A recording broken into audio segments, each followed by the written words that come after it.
Income tax return online online ऐसे भरें free में अपना आईटीआर। 31 दिसंबर आखिरी तारीख। तो हेलो फ्रेंड्स, मेरा नाम आशीष और आप सभी का हमारे यूट्यूब चैनल पे बहुत बहुत स्वागत है। दोस्तों, income tax return last date 31 दिसंबर इनकम टैक्स करने की अंतिम तारीख है। लेकिन अगर आप भी ऑनलाइन फ्री में आईटीआर फिलिंग करना चाहते हैं तो आपको हम स्टेप बाय स्टेप पूरा प्रोसेस बताएंगे।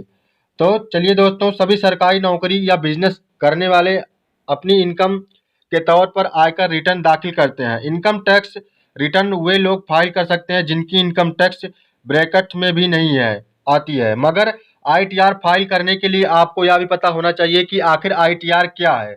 इनकम टैक्स रिटर्न एक ऐसा फॉर्म है जिसमें लोग अपनी एनुअल इनकम की रिपोर्ट करने के लिए दायर करते हैं। इस फॉर्म में किसी भी टैक्स पेयर की इनकम, खर्च, टैक्स कटौती, इन्वेस्ट और अन्य चीजें घोषित की जाती हैं। आईटीआर फाइल करने की समय सीमा 31 दिसंबर 2021 तक है। समय सीमा नजदीक है तो इसलिए टैक्स पेयर को इस तारीख से पहले रिटर्न दाखिल करना चाहिए। जिन टैक्स पेयर ने अभी तक अपना रिटर्न नहीं दाखिल किया है तो उन्हें बता दिया जाए कि यह दो तरीके से ऑफलाइन और ऑनलाइन होता है। इनकम टैक्स डिपार्टमेंट द्वारा इनकम टैक्स रिटर्न की इलेक्ट्रॉनिक फाइलिंग की सुविधा दी जा रही है। हम यहाँ आपको स्टेप बाय स्टेप पूरा प्रोसेस बताएंगे कि आप आईटीआर कैसे दाखिल कर सकते हैं। तो चलिए दोस्तों, स्टेप पहला देखें। Official income tax portal incometax.gov.in पर जाइए। अपनी यूजर आईडी और पासवर्ड का उपयोग करके ई फाइलिंग पोर्टल में लॉगिन कीजिए। अब आपको अपने डैशबोर्ड पर जाना है, फिर ई फाइल पर जाना है, फिर इनकम टैक्स रिटर्न पर जाना है और फाइल इनकम टैक्स रिटर्न पर क्लिक कीजिए। और दूसरा स्टेप है दोस्तों, असेसमेंट ईयर को 2021-22 के तौर पर चयन कीजिए और कंटिन्यू पर क्लिक कीजिए। ऑनलाइन के तौर पर फाइलिंग मोड का चयन कीजिए और प्रोसीड पर क्लिक कीजिए। ध्यान देने वाली बात यह है कि अगर आपने पहले इनकम टैक्स रिटर्न भर दिया है तो वह सबमिशन के लिए पेंडिंग है, तो रिज्यूम फाइलिंग पर क्लिक कीजिए। अगर आप सेव किए गए रिटर्न को डिस्कार्ड करना चाहते हैं, तो नए स्तर पर रिटर्न तैयार करना चाहते हैं तो स्टार्ट न्यू फाइलिंग पर क्लिक कीजिए। अपने ऊपर लागू स्टेट का चयन कीजिए और आगे बढ़ने के लिए कंटिन्यू पर क्लिक कीजिए।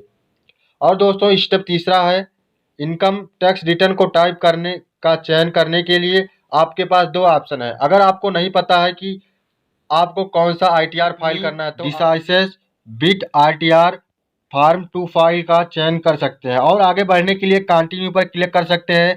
जब सिस्टम आपको सही आईटीआर तय करने में मदद करता है तो अपना आईटीआर दाखिल करने के लिए प्रोसीड कर सकते हैं।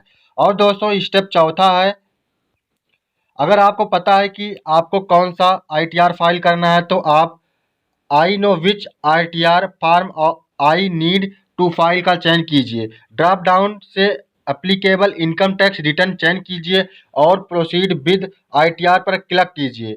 जब एक बार आप अपने लिए लागू आईटीआर का चयन करते हैं तो जरूरी डॉक्यूमेंट की लिस्ट पर ध्यान दीजिए और लेट्स गेट स्टार्टेड पर क्लिक कीजिए। अब आपको अपने ऊपर लागू चेक बॉक्स का चयन कीजिए और कंटिन्यू पर क्लिक करना है। और दोस्तों, स्टेप पांचवा है, अगर आपको प्री फिल्ड डाटा को रिव्यू करना है तो और ज़रूरत होने पर उसे एडिट करना है तो अगर ज़रूरत होती है तो बाकी अतिरिक्त डाटा दर्ज कीजिए। पद सेक्शन के आखिरी में कन्फर्म पर क्लिक कीजिए। अलग अलग सेक्शन में अपनी इनकम और कटौती की जानकारी दर्ज करनी है। फॉर्म के सभी सेक्शन को पूरा करने और कन्फर्म करने के बाद प्रोसीड पर क्लिक कीजिए। और दोस्तों, स्टेप छठवां है, अगर कोई टैक्स भरना है तो आपके द्वारा प्रदान की गई जानकारी के आधार पर आपको अपनी टैक्स कंप्यूटेशन की समरी दिखाई जाएगी।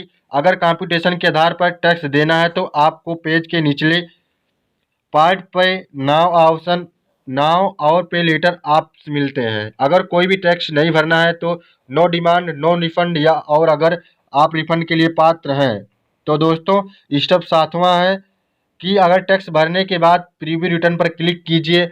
अगर कोई टैक्स नहीं देना है या फिर टैक्स कंप्यूटेशन के आधार पर रिफंड है तो आपको प्रीव्यू और सबमिट योर रिटर्न पेज पर ले जाया जाएगा।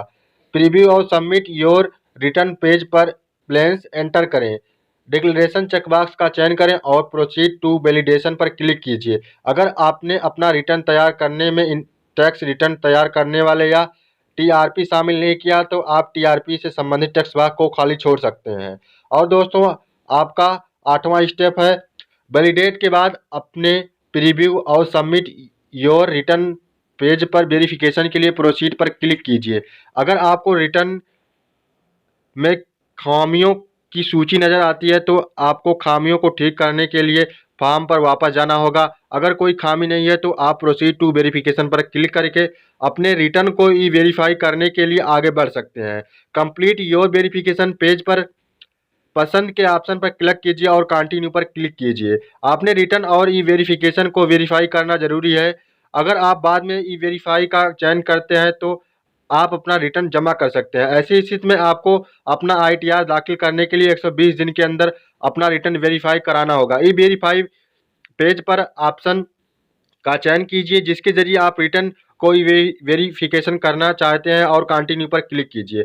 अगर आप आईटीआर भी के जरिए वेरिफिकेशन का चयन करते हैं तो आपको अपने आईटीआर भी की एक signed physical copy centralised processing centre income tax department Bengaluru 560500 पर नॉर्मल स्पीड पोस्ट द्वारा 120 दिन के अंदर भेजनी होगी।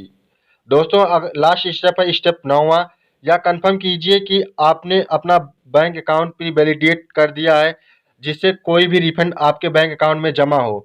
जब आप एक बार अपनी इनकम टैक्स रिटर्न फाइलिंग को ई वेरीफाई करते हैं तो ट्रांजैक्शन आईडी और एक्नॉलेजमेंट नंबर के साथ एक एक्सेस मैसेज नंबर नजर आएगा। आपको ई फाइलिंग पोर्टल पर अपने रजिस्टर मोबाइल नंबर और ईमेल आईडी पर एक कंफर्म मैसेज आएगा।